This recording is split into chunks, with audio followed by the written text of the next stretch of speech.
Hi friends, welcome to the channel JIV and CIV Made Simple. This is our AFM unit number 5 theory portion. Already we have covered all the theory portion up to unit number 4, and today we will discuss our unit number 5 AFM, that is based on trial balance, rectification of error and adjusting and closing entry. सबसे पहले हम लोग trial balance को समझेंगे, उसके बाद error क्या होता है, किस प्रकार के एरर्स होते हैं, कैसे उसे रेक्टिफाई किया जाए, और फाइनली हम लोग समझेंगे कि एडजस्टिंग और क्लोजिंग एंट्री क्या होता है। तो इस टॉपिक में भी दोस्तों पिछले जो हम लोगों ने कंसेप्ट क्लियर किया था अकाउंट्स के रिगार्डिंग सभी का यूज होगा। तो यदि आपका बेसिक कंसेप्ट यदि क्लियर नहीं है अकाउंट्स के रिगार्डिंग, तो आपसे रिक्वेस्ट है कि आप प्लीज़ पहले बेसिक कंसेप्ट क्लियर कर लें, तभी इस वीडियो को देखें, तभी आपको समझ में आएगा सब कुछ। चलिए शुरुआत करते हैं हम लोग। सबसे पहले इमेजिन कीजिए कि आपका बिजनेस जो है वो बेकरी है, ठीक है। मैं आपको बेकरी का एनालॉजी लेके सब चीज़ को समझाने का प्रयास करूँगा। इमेजिन कीजिए कि आपका बिजनेस जो है वो बेकरी है। तो पहला ऑप्शन कर रहा है रिकॉर्डिंग ट्रांजैक्शन, यानी जो भी चीज़ आप खरीदते हैं, यानी आप अपने बेकरी में क्या खरीदेंगे, आटा खरीदेंगे, ठीक है, एग खरीदेंगे, राइट। और जो भी चीज़ आप बेचते हैं, ये तो खरीदने वाली चीज़ हो, क्या बेचते हैं आप, केक्स बेचते हैं या कुकीज़ बेचते हैं, यही कहते हैं ना, ठीक है। तो उसको आप अपने बेकरी के नोटबुक में लिखते हैं, यानी जो भी चीज़ आप खरीद रहे हैं और जो भी चीज़ आप बेच रहे हैं, इन दोनों को आप कहाँ लिख रहे हैं, अपने बेकरी के नोटबुक में, जिसको हम लोग जर्नल बोलते हैं। तो बैंकिंग का टर्मिनोलॉजी में बात करें कि इस बिजनेस ट्रांजेक्शन का रिकॉर्डिंग हम लोग कहाँ करते हैं, जर्नल में करते हैं। ये हमारा इनिशियल रिकॉर्डिंग होता है। मैंने बेकरी का जस्ट एग्जाम्पल समझाने के लिए लिया आपको। उसके बाद क्या होता है, जितनी बार आप आटा लेते हैं, every time you take flour, ठीक है, आप क्या करते हैं, अपना इंग्रेडिएंट अकाउंट को डेबिट कर लेते हैं, ठीक है। You debit your ingredient account, आपका इंग्रेडिएंट अकाउंट है ना, उसको आप क्या कर लेंगे, डेबिट कर लेंगे, ठीक है। और फिर आप अपने इन्वेंट्री में केक को ऐड कर देते हैं। इस केक को कहाँ ऐड कर देते हैं, इन्वेंट्री में ऐड कर देते हैं, राइट। यानी कि अपना केक अकाउंट को क्रेडिट कर देते हैं, यानी आपने इंग्रेडिएंट अकाउंट को डेबिट किया और केक अकाउंट को क्रेडिट किया। तो ये समझिए कि एक तरह का सीसॉ है और सभी चीज़ का बैलेंस होता है। तो वही कह रहा है डबल एंट्री सिस्टम। प्रत्येक डेबिट का एक कॉरस्पॉन्डिंग क्रेडिट होगा, जैसे बैलेंस मेंटेन होगा। जैसे आपने आटा जब लिया तब अपने इंग्रेडिएंट अकाउंट को डेबिट कर लिया, और जब केक बन गया तो केक अकाउंट को क्रेडिट कर दिया, समझे। तो डबल एंट्री सिस्टम का मतलब ये होता है कि प्रत्येक डेबिट का अपना क्रेडिट होगा। जैसे इस डेबिट का इंग्रेडिएंट अकाउंट डेबिट किया तो केक अकाउंट क्रेडिट हुआ, मतलब बैलेंस मेंटेन होगा। सीसॉ की तरह बैलेंस मेंटेन होता है। तीसरा पॉइंट है लेजर पोस्टिंग। इसमें क्या होता है, लेजर पोस्टिंग में क्या होता है कि आप इन सभी नोट्स को अपने नोटबुक से, आपने जो नोटबुक बनाया था, यानी आपका जो जर्नल था, राइट, आपका जो जर्नल था वही नोटबुक था, तो आप नोटबुक से जितने भी नोट्स हैं उसे एक सेपरेट पेज में डाल देते हैं। आटा का एक सेपरेट पेज होगा, फिर उसके बाद शुगर का एक सेपरेट पेज होगा, उसके बाद केक का एक सेपरेट पेज होगा। तो आपका जो नोटबुक था, शुरू में जो आपने नोटबुक बनाया था, इन सभी नोट्स को अपने नोटबुक से एक सेपरेट पेज में डाल देते हैं। आटा का अलग है, शुगर का अलग है और केक का अलग है। इसे हम लोग कहते हैं लेजर, जिसे हम लोग क्या बोलते हैं, लेजर। तो मतलब जर्नल से जो एंट्रीज होता है ना, उसको रेस्पेक्टिव अकाउंट में पोस्ट कर देते हैं लेजर में।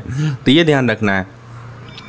चलिए, ये चीज़ क्लियर हो गया आपको लेजर पोस्टिंग क्या होता है बेसिकली। तो पहले आपने ट्रांजैक्शन रिकॉर्ड किया, डबल एंट्री सिस्टम आया, फिर लेजर पोस्टिंग हुआ। उसके बाद क्या आता है दोस्तों, उसके बाद आता है हमारा ट्रायल बैलेंस। अब देखिए ट्रायल बैलेंस क्या होता है दोस्तों। मंथ के एंड में ना आप क्या करते हैं कि जितने भी डेबिट्स हैं, जितने भी आपके डेबिट्स हैं, ठीक है, मतलब आपने जहाँ जहाँ खर्चा किया है, डेबिट मतलब ये होता है ना, व्हाट यू स्पेंट, आपने जितना भी खर्चा किया है, और जितने भी क्रेडिट्स हैं, क्रेडिट्स का मतलब क्या होता है कि आपने क्या अर्न किया है, व्हाट यू अर्नड।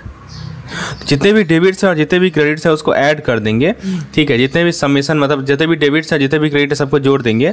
और यदि बराबर हैं, यदि debit summation of debit equal to summation of credit है, मतलब कि आपका जो बेकरी स्केल है वो दोनों तरफ से क्या है, बैलेंस है। ये मतलब होता है, मतलब सभी कुछ अच्छा चल रहा है। तो ये ट्रायल बैलेंस क्या होता है कि जो बैलेंसेस का समरी होता है, ताकि इंश्योर करें कि जितने भी डेबिट्स हैं, जितने भी क्रेडिट्स हैं, वो क्या रहे, बराबर रहें। और एक्यूरेसी चेक क्या होता है कि ट्रायल बैलेंस एक समझिए कि आप अपने ओवन के टेम्परेचर को चेक कर रहे हैं बेक करने से पहले, राइट। ये श्योर करता है कि आपके सारे ट्रांजैक्शन जो है करेक्टली रिकॉर्डेड हैं, तो इसीलिए आपका फाइनेंशियल पिक्चर क्या है, एक्यूरेट है। तो दोस्तों अभी जो पॉइंट मैंने आपको बताया ना, सबसे पहले आप जर्नल बनाएं, राइट। जर्नल के बाद आपने क्या किया, जर्नल से आपने लेजर बनाया, लेजर पोस्टिंग की, लेजर पोस्टिंग के बाद आपने ट्रायल बैलेंस बनाया, सभी को जोड़ा, देखे कि बराबर है कि नहीं। तो ये सभी हमारे अकाउंटिंग के बिल्डिंग ब्लॉक कहलाते हैं, जिसके थ्रू आप बेकरी का जो हेल्थ है उसका ट्रैक रख सकते हैं और ये श्योर कर सकते हैं कि every flour puff and buttery croissant end of very story, मतलब ये पॉइंट है। तो होपफुली आपको ये कंसेप्ट, बेसिक कंसेप्ट तो क्लियर हो गया होगा कि जर्नल क्या होता है, फिर हमारा डबल एंट्री सिस्टम क्या है, लेजर पोस्टिंग कब होता है, ट्रायल बैलेंस होता क्या है। अब जरा हम लोग देखते हैं ट्रायल बैलेंस को समझते हैं डिटेल में। तो उसको समझने से पहले हम लोग समझते हैं summary of ledger account, right. तो दोस्तों इसमें देखिए, इमेजिन कीजिए आपका बेकरी का दूसरा, फिर से एग्जांपल लीजिए। एक बिजी दिन के बाद, बहुत बिजी दिन था, आपने सारे ट्रांजैक्शन को एक सेपरेट रेसिपी बुक में लिख लिया, जिसको हम लोग लेजर बोलते हैं। जितने भी ट्रांजैक्शन उस दिन में हुए हैं सबको आपने एक सेपरेट रेसिपी बुक में लिख लिया, जिसको हम लोग लेजर बोलते हैं।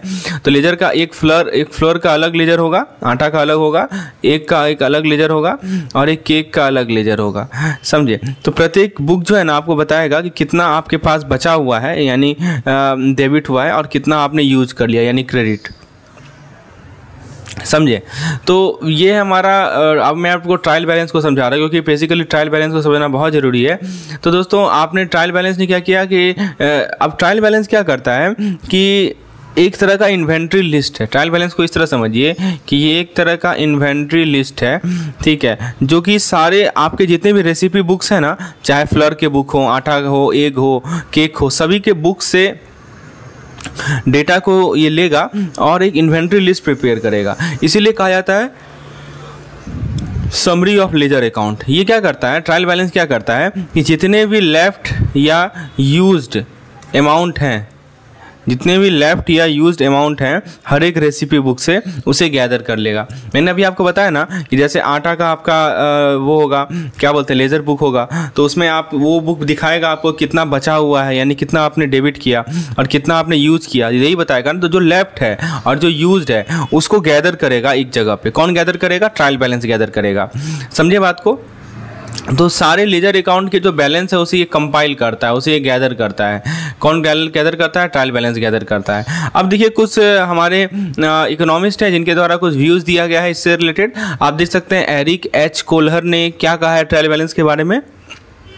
उन्होंने ट्रायल बैलेंस को देखा इस रूप में कि list of what I have मतलब डेबिट्स, और दूसरा और किसी का लिस्ट है व्हाट आई स्पेंट, या ऑब्लिक आप कह सकते हैं व्हाट आई अर्नड, इसको हम लोग कह सकते हैं क्रेडिट, समझे।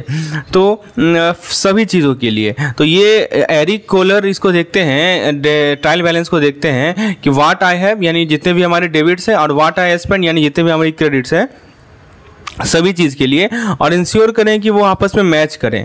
और फाइनली आपका जो बेकरी का फाइनेंशियल है वो ओवन रेडी हो, ठीक है। तो एम का है कि इक्वालिटी को वेरीफाई किया जाए और ये बेसिस होता है हमारे फाइनेंशियल स्टेटमेंट को सर्व करने का। ये डेफिनेशन दिया गया एरिक एच एल कोलर ने। मतलब जितने भी डेबिट्स हैं, जितने भी क्रेडिट्स हैं, उन सभी का लिस्ट होता है ये हमारा ट्रायल बैलेंस।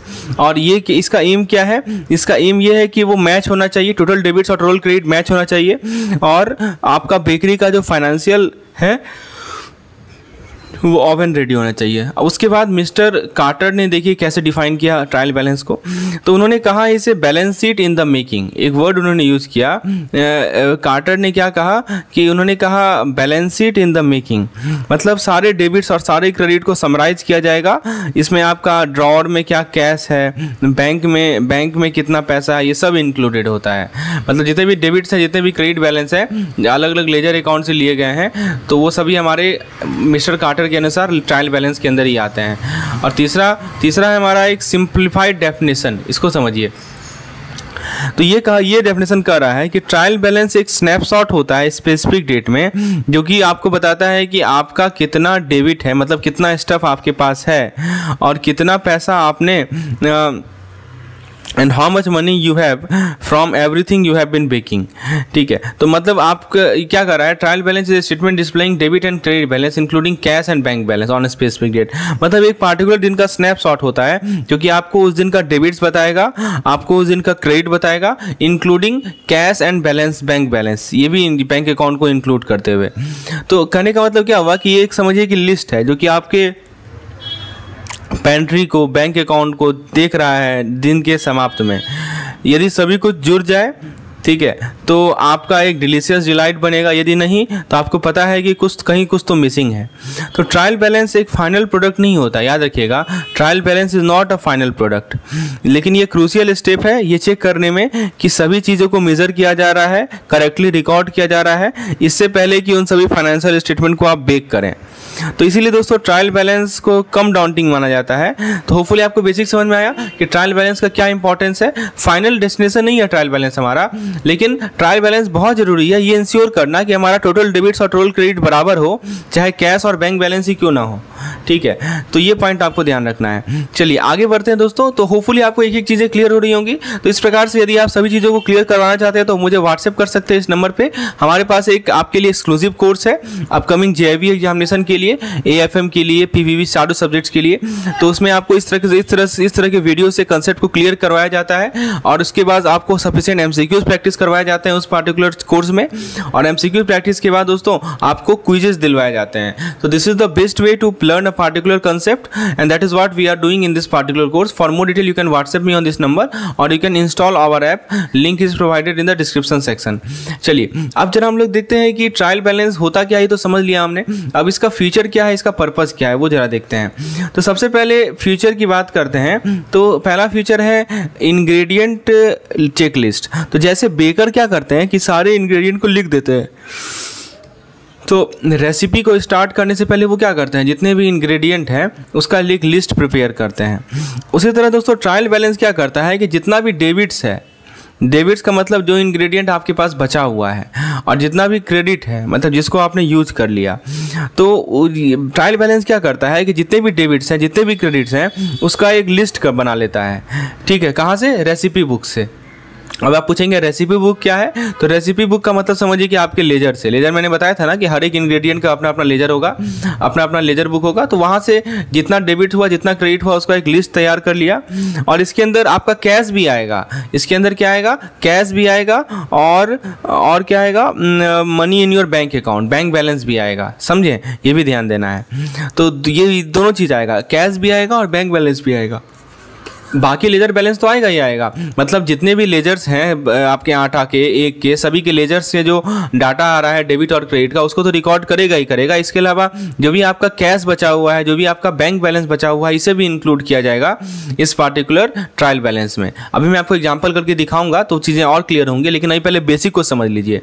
ठीक है, अब दोस्तों बात है एक्यूरेसी स्केल की। तो इसका मेन पर्पज है हमारा, इसका मतलब किसका? Basically we are talking about trial balance. Trial balance का मेन पर्पज है ये श्योर करना कि आप सभी चीजों को करेक्टली मेजर कर रहे हैं। जैसे कि आप अपने किचन के स्केल को देखते हैं ना कि आपने सही मात्रा में आटा डाला है, चीनी डाला है या नहीं है। तो यदि मान लीजिए जितने भी डेबिट्स हैं और जितने भी क्रेडिट्स हैं वो आपस में बराबर यदि नहीं होते हैं, ठीक है, तो कहीं तो मिस्टेक है, कहीं तो मिस्टेक है आपके रेसिपी में, और आपको इसको पता करना पड़ेगा इससे पहले कि वो सभी फाइनेंशियल स्टेटमेंट को आप बना सकें। तो मेन पर्पस है एक्यूरेसी को वेरीफाई करना रिकॉर्डेड ट्रांजैक्शन का हमारे अकाउंट के बुक में। कहीं तो मिस्टेक है, यदि हमारा टोटल डेबिट और टोटल क्रेडिट बराबर नहीं हो रहा है, it means somewhere we are doing mistake and we have to find out, we have to search for that particular mistake. उसके बाद तीसरा इसका एडवांटेज है हमारा ट्रायल बैलेंस का, तीसरा पर्पज है फ्लेक्सिबल टाइमिंग। क्या मतलब होता है कि जैसे दोस्तों इसको हम लोग साल के अंत में करते हैं, लेकिन आप एक ट्रायल बैलेंस कभी भी क्रिएट कर सकते हैं जब आपको अपना फाइनेंशियल प्रोग्रेस चेक करना है। जैसे हर एक महीना चाहे तो आप क्रिएट कर सकते हैं, या आप चाहे तो हर एक क्वार्टर में बना सकते हैं, या हाफ ईयर में बना सकते हैं। समझे? तो यही कह रहा है कि प्रिपेयर टिपिकली ईयर एंड में प्रिपेयर होता है, लेकिन आप मंथली, क्वार्टरली, सेमी एनुअली भी इसे प्रिपेयर कर सकते हैं। ये इसका बड़ा एडवांटेज है। अर्थमेटिकल एक्यूरेसी तो प्रोवाइड करेगा ही करेगा, और फ्लेक्सिबिलिटी भी ऑफर करता है टाइमिंग में। और एक और मैंने आपको बताया कि कैश और बैंक बैलेंस भी आपको इंक्लूड करना है, राइट, ये भी हमें ध्यान रखना है। उसके बाद दोस्तों नेक्स्ट पॉइंट है कि ये हमें इनसाइट देता है रिसीवेबल और पेबल। अब ये होता क्या है दोस्तों, देखिए कुछ कस्टमर का ऑर्डर होगा, कुछ कस्टमर का ऑर्डर होता है और कुछ सप्लायर का इनवॉइस होता है। देखिए दोस्तों ये आपको बताएगा कि कितना कस्टमर ने अभी तक आपसे उधार लिया। रिसीवेबल का मतलब ये होता है how much customer owe you, right. तो कितने कस्टमर ने आपसे उधार लिया है अपने केक के लिए, इसे कहते हैं हम लोग रिसीवेबल। और पेबल का मतलब क्या होता है कि कितना आपने उधार लिया है। आप भी तो उधार ले सकते हैं, किसी उधार ले सकते हैं, फ्लोर जो आटा आपको दे रहा है उससे आप उधार ले सकते हैं, फ्लोर सप्लाईबल मतलब जो कि आपको पे करना बाकी है, और रिसीवेबल मतलब जो कि आपको रिसीव करना बाकी है। तो इसे आप क्या कर सकते हैं, इसमें आपको बताया जाएगा, ये ट्रायल बैलेंस में क्लियरली लिखेगा कि आपका रिसीवेबल कितना है, आपका पेबल कितना है। इसके थ्रू आप अपने कैश फ्लो को मैनेज कर सकते हैं, ठीक है, और देख सकते हैं कि किसका पेमेंट बचा हुआ है, किसे मुझे पेमेंट करना है। तो it provide information on amount receivable from customer and amount payable to supplier. कौन प्रोवाइड करेगा इन्फॉर्मेशन? ट्रायल बैलेंस प्रोवाइड करेगा हमें इन्फॉर्मेशन। तो ये भी इसका बड़ा एडवांटेज है। फिर नेक्स्ट पॉइंट है कि ये स्टेज सेट करता है, आप अपने फाइनल फाइनेंशियल स्टेटमेंट को प्रिपेयर कर सकते हैं, मतलब जो आपका अंतिम फाइनेंशियल स्टेटमेंट होगा उसको प्रिपेयर करने के लिए एक स्टेज सेट करता है, जैसे कि बैलेंस शीट और इनकम स्टेटमेंट। तो दोस्तों ट्रायल बैलेंस फाइनल नहीं है, ठीक है, लेकिन ये क्रूशियल स्टेप है ये इंश्योर करने के लिए कि आपका जो फाइनेंशियल इंग्रेडिएंट है वो बैलेंस हो और ready to perfect picture, perfect financial statement. चलिए अब हम लोग आगे देखते हैं ट्रायल बैलेंस के कितने तरह के होते हैं। आपको बेकरी का एग्जांपल याद है कि नहीं याद है? बिल्कुल याद होगा आपको। तो दोस्तों ट्रायल बैलेंस समझिए कि आपने पेंट्री को चेक कर रहे हैं, लेकिन दो तरह से कर सकते हैं। एक होता है gross trial balance. Gross trial balance को समझिए क्विक पेंट्री स्कैन है, मतलब आप अपने पेंट्री को तुरंत का तुरंत क्विक स्कैन कर रहे हैं। ग्रॉस ट्रायल बैलेंस में क्या मतलब हुआ, जितने भी चीज़ें आपके पास हैं उसे लिस्ट बना रहे हैं, listing everything you have like floor, sugar, egg, और जो भी चीज़ आपने यूज़ किया है उसका लिस्ट बना रहे हैं। आप क्या यूज़ करेंगे? इंग्रेडिएंट को यूज़ करेंगे, ठीक है, जो बेक्ड गुड में इंग्रेडिएंट होगा। तो यही होता है हमारा ग्रॉस ट्रायल बैलेंस, मतलब इसके अंदर सारे लेजर अकाउंट बैलेंस आएंगे, डेबिट हो या एंट्री हो, बिना किसी एडजस्टमेंट का, ठीक है। तो ये आपके सारे लेजर अकाउंट बैलेंस को दर्शाएंगे विदाउट एनी एडजस्टमेंट। तो आपको समझिए कि ये क्विक पेंट्री स्कैन आपने किया ग्रॉस ट्रायल बैलेंस के माध्यम से। जितने भी आपके लेजर से आपने जितने भी कॉपी करके रखे हैं डेबिट्स, जितने भी आपने लेजर से कॉपी करके रखे हैं क्रेडिट्स, सभी का यहाँ पे डिस्क्रिप्शन होगा, और ये ग्रॉस ट्रायल बैलेंस कहलाता है, जिसमें बताता है कि आपका लेजर अकाउंट बैलेंस बताता है बिना किसी एडजस्टमेंट का। दूसरा तरह का बैलेंस होता है हमारा नेट ट्रायल बैलेंस। इसमें क्या होता है, इमेजिन कीजिए कि आप जो है आपने 2 केक को कल पिछले दिन बेक किया था, लेकिन अभी तक इंग्रेडिएंट को डिडक्ट नहीं किए हैं। आपने जो जो चीज़ यूज़ किया उसे डिडक्ट करना पड़ेगा ना, आपने उसे डिडक्ट नहीं किया है। तो नेट ट्रायल बैलेंस मतलब वो उसको आप फिक्स कर रहे हैं। इसमें क्या करता है, it add ingredient used for those cakes to your use side. अब देखिए इसको समझिए, यहाँ पे क्या हो रहा है, आपने जो भी इंग्रेडिएंट यूज किया उस केक को बनाने के लिए उसको कहाँ ऐड करेंगे, उसको ऐड करेंगे यूज्ड साइड में। यूज साइड मतलब कि डेबिट साइड में, जो भी चीज़ आपने यूज कर लिया, ठीक है। और जो आपका और क्या करेंगे, जो आपका फ्लोर है, ठीक है, जो आपका शुगर है, जो आपका एग है, ठीक है, उसको रिड्यूस कर लेंगे अपने लेफ्ट साइड में यानी क्रेडिट साइड में। तो इससे क्या होता है, चीज़ें एक्यूरेट हो जाती हैं। तो दोस्तों ये आपको बताता है कि आप एंट्रीज को एडजस्ट करने के बाद, एक्रूड या प्रीपेड आइटम को एडजस्ट करने के बाद जो बैलेंस बचता है वो हमारा कहलाता है ट्रेल बैलेंस। देखिए अंतर समझिए, ग्रॉस बैलेंस में हमने कोई एडजस्टमेंट नहीं किया था, यहाँ देखिए लिखा हुआ है विदाउट एनी एडजस्टमेंट, लेकिन नेट ट्रायल बैलेंस में हम बैलेंस दिखाते हैं आप एडजस्ट करने के बाद, इसे कहते हैं नेट ट्रायल बैलेंस। तो करने का मतलब क्या हुआ कि जो ग्रॉस ट्रायल बैलेंस होता है ना वो बेसिक स्नैपशॉट है, जबकि नेट ट्रायल बैलेंस एक प्रिसाइज इन्वेंट्री है, ठीक है। तो ये चीज़ ही ध्यान रखना है। अब जरा बात करते हैं कि कैसे प्रिपेयर किया जाए ग्रॉस और नेट ट्रायल बैलेंस को। तो ग्रॉस में क्या करना है कि जितने भी लेजर बैलेंस है ना उनको लिस्ट कर लीजिए जैसे वो हैं, ठीक है। तो जैसे आपने अपनी पेंट्री में पहली बार देखा तो उसको आपने उतार लिया, तो ये सारे लेजर बैलेंस को बिना किसी एडजस्टमेंट का आप लिस्ट कर देते हैं। और नेट ट्रायल बैलेंस में क्या करते हैं, आप कुछ एडजस्टमेंट करते हैं उन चीज़ों के लिए जो कि हमारा अनयूज रह गया है। कुछ अनयूज इंग्रेडिएंट होगा ना, उसके लिए आप एडजस्टमेंट करेंगे। कुछ हमारा अनपेड बिल हो सकता है, जिस बिल को हमने पे नहीं किया हो, अनपेड बिल हो सकता है, उसके लिए एडजस्टमेंट करेंगे। कुछ हमारा अर्नड इनकम हो सकता है जिसको आपने रिसीव नहीं किया है, आपने लिख तो दिया है कि हमारा अर्नड इनकम है लेकिन आपने अभी तक मिला नहीं है आपको, ठीक है, तो उसको आप उसके लिए एडजस्टमेंट करेंगे। तो समझिए कि आप अपने पेंट्री लिस्ट को अपडेट कर रहे हैं जब आपने याद किया कि अरे हाँ ये तो मेरा मिसिंग चीज़ है। तो यही होता है reflect balance after incorporating necessary adjustment for accuracy. अब एडजस्टमेंट में क्या हो सकता है, कुछ अनयूज्ड हो सकता है, कुछ अनपेड बिल हो सकता है, कुछ हमारा अर्नड इनकम है लेकिन अभी तक हमने रियलाइज़ नहीं किया, अभी तक रिसीव मिला नहीं है हमको। तो ये होता है हमारा नेट ट्रायल बैलेंस। चलिए आपको समझ में आ गया। तो दोस्तों दोनों तरह के, चाहे ग्रॉस हो या नेट हो, दोनों इंपॉर्टेंट है। लेकिन नेट ट्रायल बैलेंस को यूजुअली प्रीफर किया जाता है एक्यूरेसी के लिए, क्योंकि ये आपके फाइनेंशियल पिक्चर को बहुत अच्छे तरीके से रिप्रेजेंट करता है। तो देखिए, एक ट्रायल बैलेंस यदि वेल प्रिपेयर रहेगा ना, तो हमारे पास एक वेल ऑर्गेनाइज पेंट्री रहेगी। इसका मतलब कि आप अपने फाइनेंशियल हेल्थ को मैनेज कर सकेंगे और वो डिलीशियस फाइनेंशियल स्टेटमेंट को अच्छे तरीके से बना सकेंगे। तो फुली आपको अलग अलग तरह के ट्रायल बैलेंस क्लियर हो गया होगा। चलिए, अब मैं आपको समझाता हूँ कि ग्रॉस ट्रायल बैलेंस कैसे बनाना है। तो स्टेप बाय समझाता हूँ। सबसे पहले आपको बेकरी का एग्जांपल याद है कि नहीं याद है? बिल्कुल याद होगा, अभी हमने डिस्कस किया था। तो आप अपने रेसिपी बुक यानी लेजर, राइट, आप अपने रेसिपी बुक को और कैश बुक को पिक्चर कीजिए। कैश बुक को मैंने पिछले लेक्चर में आपको समझाया था, ठीक है। आपने रेसिपी बुक को और कैश बुक को पिक्चर कीजिए। तो रेसिपी बुक यानी कि लेजर हो गया आपका, और कैश बुक यानी कि आपका कैश रजिस्टर मान सकते हैं। तो आपको मैं बताता हूँ कि किस प्रकार से ग्रॉस ट्रायल बैलेंस को प्रिपेयर कर सकते हैं। पहला क्या करना है, लेजर अकाउंट टोटल यानी जो इंग्रेडिएंट है उसको टैली कीजिए। प्रत्येक रेसिपी बुक में जितना भी आपने यूज किया यानी क्रेडिट कॉलम, ठीक है, और जितना भी बचा हुआ है यानी डेबिट वाला, ठीक है, सभी इंग्रेडिएंट का उसको क्या कर लीजिए, ऐड कर लीजिए। मतलब जैसे आटा का, चीनी का, अंडा का, जितना भी आपका चीज़ बचा हुआ है, जितना भी आपका चीज़ यूज हो गया, सभी को जोड़ लीजिए अपने अपने बुक में। प्रत्येक लेजर अकाउंट के डेबिट और क्रेडिट कॉलम को ऐड कर दीजिए, ठीक है। उसके बाद क्या करना है, नेक्स्ट है कैश बुक टोटल। अब क्या करना है, आप अपना कैश रजिस्टर को खोलिए यानी कैश बुक को ओपन कीजिए और देखिए कि आपका कैश कितना है, आपके ड्रॉअर में कितना पैसा यानी आपके पास कितना कैश है, और जितने भी बैंक डिपॉजिट हैं उसको भी जोड़ दीजिए। Add all the bank deposit, ठीक है। क्या करना है कि कैश बुक में जितना रिसीट पेमेंट है सबको जोड़ लीजिए, कैश को अलग कंसीडर कीजिए। फिर बैंक डिपॉजिट देखिए कि बैंक डिपॉजिट को जोड़ लीजिए, और आप देखिए कोई डिस्काउंट भी तो है कि नहीं है। आपको पता होगा ना, कैश बुक में 3 कॉलम होता है, एक बैंक कॉलम होता है, एक कैश कॉलम होता है और एक डिस्काउंट कॉलम होता है। मैंने आपको बताया था पिछले लेक्चर में। तो वही चीज़ को करना है, आपको तीनों कॉलम को देखना है और सबको जोड़ देना है, ठीक है। और फिर क्या करना है, कंपाइल करना है। अभी तक हमने क्या किया, पहले इंडिविजुअल लेजर में मैंने सभी टोटल डेबिट क्रेडिट को जोड़ा, फिर हमने कैश बुक में कैश कॉलम को, बैंक कॉलम को और हमारा डिस्काउंट कॉलम को जोड़ा, और फाइनली इसे कंपाइल करेंगे। क्या कंपाइल करेंगे कि जो आपका एक नया बेकिंग शीट बनेगा, नया स्टेटमेंट बनेगा, और जितने भी आपके लेजर से अकाउंट नेम है, कैश बुक से, बैंक स्टेटमेंट से, डिस्काउंट अकाउंट से नेम है, उसको एक जगह लिख दीजिए, समझे।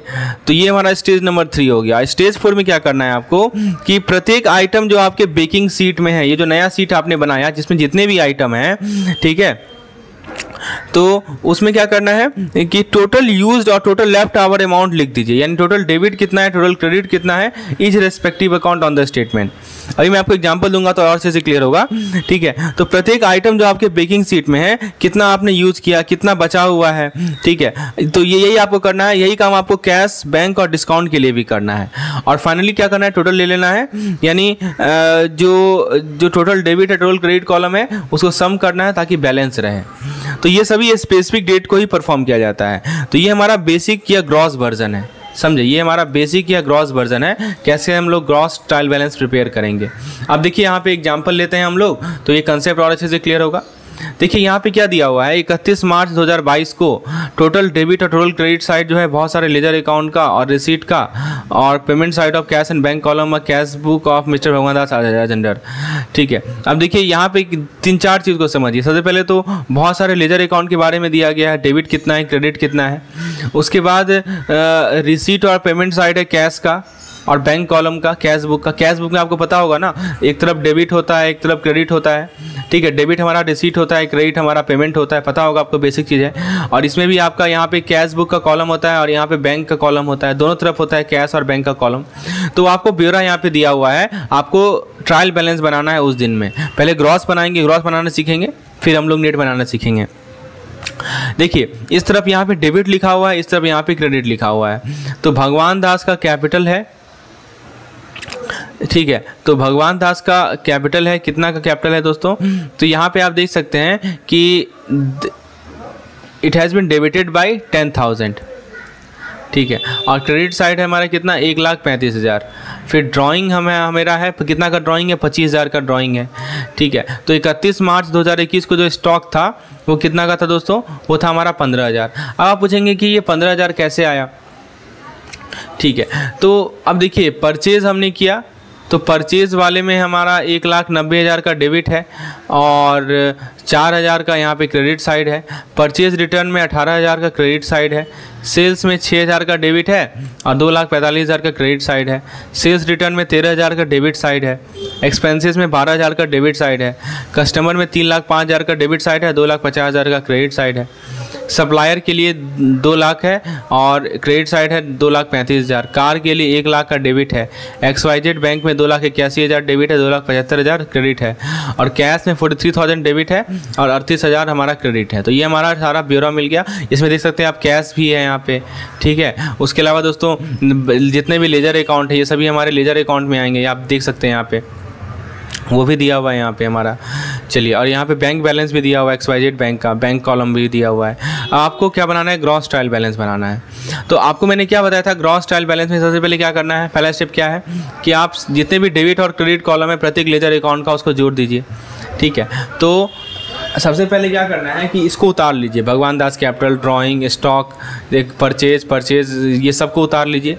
अब क्या करना है दोस्तों, एक कॉलम बना दीजिए, ठीक है। जितने भी अकाउंट नेम है लेजर से, कैश से, उसको एक दूसरा स्टेटमेंट, यही हमने क्या किया, दूसरा स्टेटमेंट बना लिया। ये एक स्टेटमेंट दिख रहा है ना आपको, ठीक है। एक कॉलम बनाया मैंने डेबिट का, एक कॉलम बनाया मैंने क्रेडिट का, ठीक है। अब क्या करना है, जितना भी डेबिट और जितना भी क्रेडिट है प्रत्येक रेस्पेक्टिव अकाउंट का उसको इस स्टेटमेंट में उतार दीजिए। स्टेप 4 में ही करा है ना। जैसे देखिए भगवान दास कैपिटल में कितना डेबिट है, 10,000, तो यहाँ पे 10,000 भी लिख दिया हमने। कितना क्रेडिट है, 1,35,000, तो यहाँ पे हमने 1,35,000 लिख दिया। फिर ड्राइंग में खाली डेबिट ही है, ड्राइंग में कोई क्रेडिट नहीं है, तो 25,000 यहाँ उतार दिया। स्टॉक 31 मार्च का खाली डेबिट है 15,000 का, तो 15,000 यहाँ उतार दिया। परचेज में 1,90,000 का डेबिट है, 4,000 का क्रेडिट है, तो 1,90,000 और 4,000 लिख दिया। परचेज रिटर्न में खाली क्रेडिट है, मात्र क्रेडिट है 18,000 का, तो यहाँ पे 18,000 लिख दिया। तो इस प्रकार से दोस्तों आपको क्या करना है कि जितने भी आपने लेजर के अकाउंट्स हैं और कैश और बैंक बैलेंस का अकाउंट है उसमें कितना डेबिट है कितना क्रेडिट है उसको इस पार्टिकुलर स्टेटमेंट में उतार देना है, जो कि आपने उतार दिया। अब क्या करना है दोस्तों, उतारने के बाद आप क्या करना है कि फाइनल टोटल ले लेना है, ठीक है। जितने भी डेबिट कॉलम है, जितने भी क्रेडिट कॉलम है, जितने भी एंट्रीज हैं सभी को जोड़ दीजिए। तो यहाँ पे देखिए हमने जोड़ा है 10,000, 25,000, 15,000, 1,90,000, सभी को जोड़ेंगे तो 12 लाख आएगा। और यहाँ भी सभी को जोड़ेंगे तो क्या आ जाएगा, 12 लाख आएगा, समझे। तो ये हमें ध्यान रखना है कि ये दोनों बराबर होने चाहिए, दिस शुड बी इक्वल। सम करना है और बैलेंस होना चाहिए।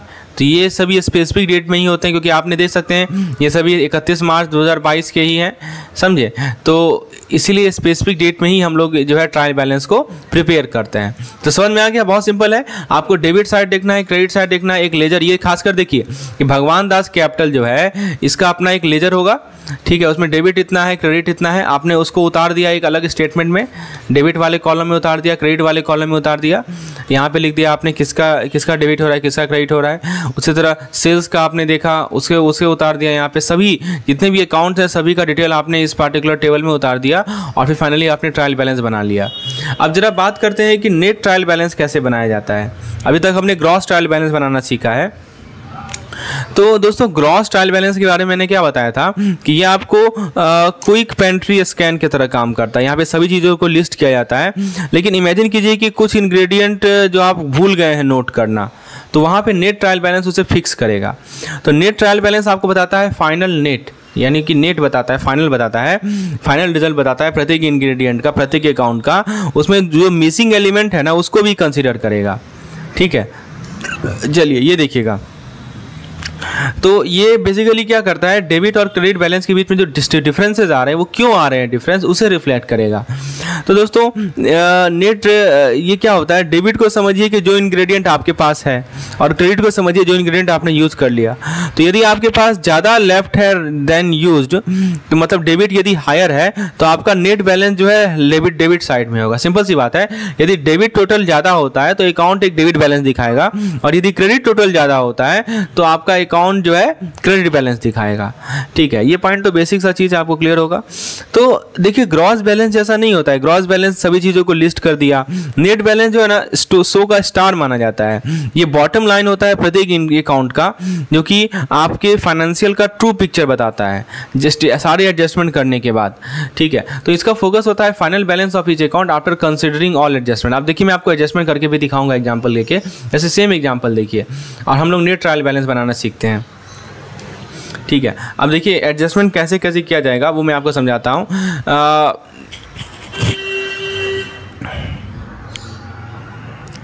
यहाँ देखिए आप, भगवान दास कैपिटल था तो डेबिट हमने किया 10,000 का और क्रेडिट किया था 1,35,000 का। तो नेट ट्रायल बैलेंस में क्या करेंगे ना कि ये अलग अलग जो डेबिट क्रेडिट है आपको देखना है कि नेट किधर है, समझिए। देखिए समझिए, मैंने क्या बोला कि ज़्यादा किस साइड है, यहाँ पे 10,000 कम है, 1,35,000 ज़्यादा है, तो दोनों में सब्ट्रैक्ट कर लीजिए तो 1,25,000 का क्रेडिट हम कर सकते हैं ना, समझे बात को। तो हम कहेंगे कि 1,25,000 का हमारा क्रेडिट है तो उसी को हमने यहाँ पे उतार दिया 1,25,000 का। फिर मतलब सभी लेजर को आपको उतारना है। फिर ड्राइंग को देखिए, ड्राइंग में 25,000 का डेबिट है, क्रेडिट कुछ नहीं है, तो ये डेबिट साइड में 25,000 लिख दीजिए। फिर देखिए 31 मार्च 2021 का स्टॉक है तो 15,000 डेबिट है, क्रेडिट कुछ नहीं है, तो 15,000 का डेबिट हो जाएगा। फिर दोस्तों परचेज हमने किया 1,90,000 का और क्रेडिट हमने किया 4,000 का, तो एडजस्टमेंट कीजिए 1,90,000 में से 4,000 घटा दीजिए तो 1,86,000 हो जाएगा, 1,86,000 हो जाएगा डेबिट में, तो 1,86,000 डेबिट में लिख दीजिए। उसके बाद परचेज रिटर्न है तो डेबिट कुछ नहीं है, खाली क्रेडिट है 18,000 का, तो परचेज रिटर्न हमारा 18,000 हो जाएगा क्रेडिट में।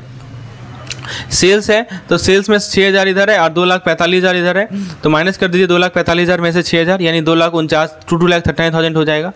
उसी तरह दोस्तों सेल्स रिटर्न में 13,000 12,000, कस्टमर में क्या है इधर 3,05,000 इधर 2.5 लाख है तो 55,000 का एक्स्ट्रा बैलेंस होगा। सप्लायर में क्या है 2 लाख है, 2,35,000 है तो इधर 35,000 आ जाएगा।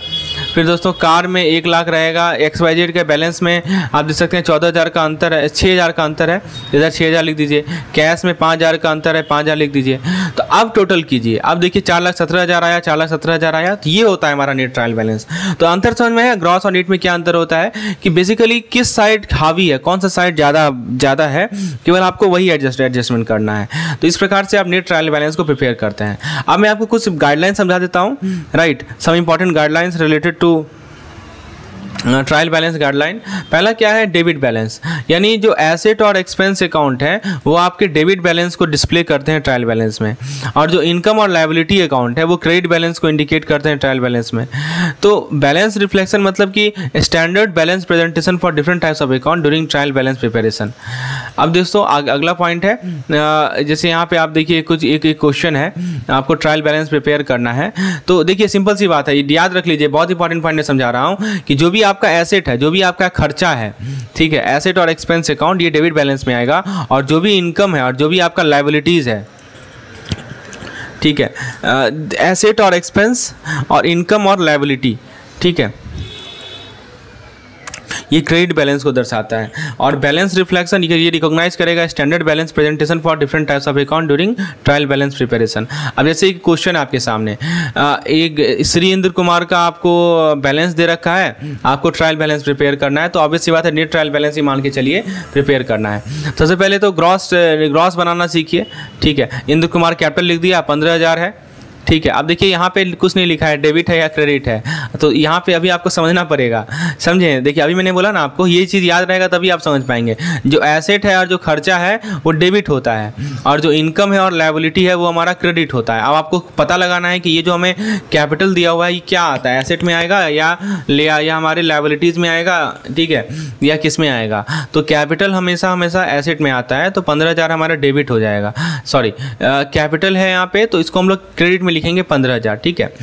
चलिए, क्योंकि लायबिलिटीज होता है, राइट, तो इसीलिए हम लोग इसे यहाँ लिखेंगे। फिर दोस्तों ड्राइंग की बात करें, मतलब 1,000 का हमने निकाल लिया पैसा, तो एक खर्चा है एक तरह का, तो खर्चा हमेशा डेबिट में आता है, राइट। फिर बैंक बैलेंस की बात करें तो बैंक बैलेंस कितना दे रखा है 2,000, it's just like an asset, तो ये भी हमारा डेबिट हो जाएगा। फिर बैंक का ओवरड्राफ्ट है तो हमारा लायबिलिटी है, तो लायबिलिटी को हमेशा हम लोग क्रेडिट में शो करते हैं। तो दोस्तों बेसिक चीज़ याद रख लीजिए, तब आपको कभी दिक्कत नहीं होगा कि जो भी हमारा एसेट है या जो भी हमारा एक्सपेंस है, ठीक है, इसको हमेशा डेबिट साइड में शो करना है हमें। और एसेट का अपोजिट क्या होता है लायबिलिटी, और एक्सपेंस का अपोजिट क्या होता है इनकम, इसको हमेशा क्या शो करना है क्रेडिट साइड में। तो ये आपको खुद देखना है कि कौन साइड होगा। तो बैंक ओवरड्राफ्ट हमारा लायबिलिटी होता है, इसको हम लोग क्रेडिट साइड में शो करेंगे। इसलिए देखिए आप यहाँ पे 5,000 को हमने कहाँ शो किया है, इधर शो किया है, यहाँ देखिए यहाँ शो किया है ना क्रेडिट साइड में। अच्छा यहाँ पे देखिए डिस्काउंट हमने अलाउ किया है कितना का, 1000 का, तो एक तरह का एक्सपेंस ही तो है, तो इसीलिए हमारा 1000 जो है वो डेबिट साइड में है। अच्छा जो डिस्काउंट मुझे मिला है तो इनकम एक तरह का है, तो 2000 का हमारा इनकम है, 2000 को हमने कहाँ शो किया है, क्रेडिट साइड में शो किया है। फिर सैलरी हमारा इनकम है, ठीक है, तो 5000 का हमें सैलरी मिल रहा है तो हम लोग इसे डेबिट साइड में शो करेंगे सैलरी। उसके बाद यहाँ पे क्या है परचेज, ठीक है, परचेज यानी जो हमने ख़रीदा है, राइट, कितना का ख़रीदा है, 15000 का ख़रीदा है, ठीक है, तो 15000 हमारा क्या होगा, वो भी हमारा एसेट साइड होगा। उसके बाद दोस्तों सेल्स जो हमने बेचा है, तो सेल्स एक तरह का समझिए कि लायबिलिटीज़ है, तो ये 15000 ये 20000 का सेल किया है हमने, तो 20000 हमारा क्रेडिट साइड में होगा। फिर प्रिंटिंग एंड स्टेशनरी एसेट की तरह ट्रीट कर सकते हैं, तो 6000 हमारा डेबिट साइड में हो गया। लोन लिया है एक्स से तो लायबिलिटीज़ होगा, तो 8000 क्रेडिट साइड में शो किया। वाई को लोन दिया है तो ये एक तरह का एसेट होगा हमारे लिए, 3000। मशीनरी हमेशा एसेट होता है, कैश इन हैंड एसेट होता है, सबको मैंने इधर लिख दिया। तो ये हमारा बन गया ट्रायल बैलेंस, यानी ग्रॉस ट्रायल बैलेंस बन गया, समझिए दोस्तों। तो ग्रॉस ट्रायल बैलेंस बोलिए या नेट ट्रायल बैलेंस बोलिए, बात बराबर ही है इसके लिए, तो क्योंकि एडजस्टमेंट करने का कोई आवश्यकता है नहीं यहाँ पे।